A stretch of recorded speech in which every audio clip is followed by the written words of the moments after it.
Welcome back. Today we're unlocking one of TypeScript's powerful type operators, keyof.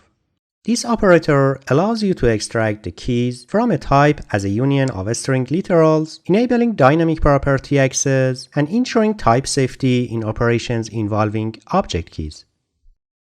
Keyof is an operator used to fetch the set of known public property names of a type as a union type of string literals.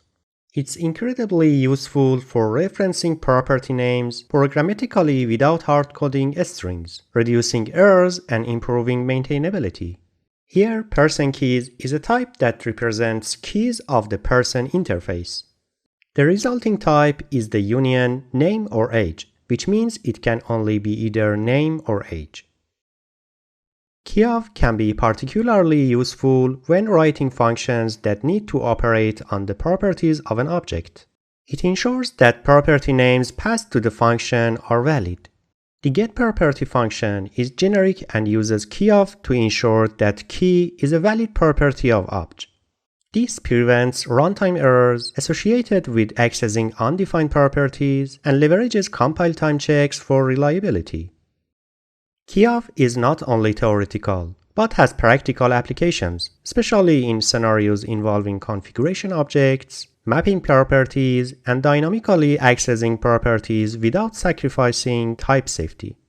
Here, getConfigValue fetches values from a config object based on property names, with return types automatically inferred based on the property. This makes it extremely robust for configurations management.